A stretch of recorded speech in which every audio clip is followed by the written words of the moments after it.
ঘুম পেলেই হাই ওঠে, এটা তো জানা কথা, কিন্তু একটু পরপর হাই উঠছে দিনের বেলাতেই। সতর্ক হন, এই বারবার হাই ওঠা কিন্তু লুকিয়ে রাখছে সম্ভাব্য বিপদের বার্তা।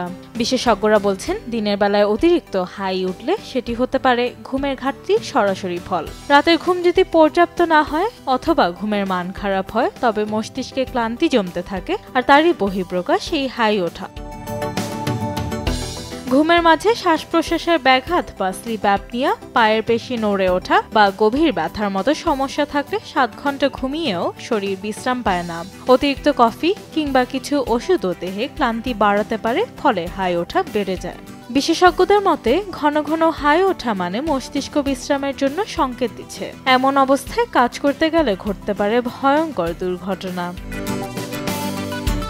দিনের পর দিন ঘুমের ঘাটতি হলে মস্তিষ্কের স্মৃতি দুর্বল হয়ে যেতে পারে, ডায়াবেটিস, স্থূলতা, উচ্চ রক্তচাপ, স্ট্রোকের ঝুঁকি বেড়ে যায়। মন খারাপ ও বিষণ্ণতাও দেখা দিতে পারে, এমনকি একজন কর্মক্ষম ব্যক্তি হয়ে উঠতে পারেন ধীরে ধীরে অক্ষম।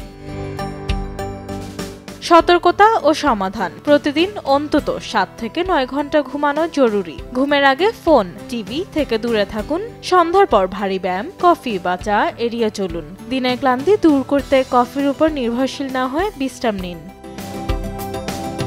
ঘুমের অভাব শুধু ক্লান্তি নয়, ভবিষ্যতের নীরব এক বিপদ। তাই যত ব্যস্তই হন, দিন শেষে ভালো ঘুমকে দিন অগ্রাধিকার।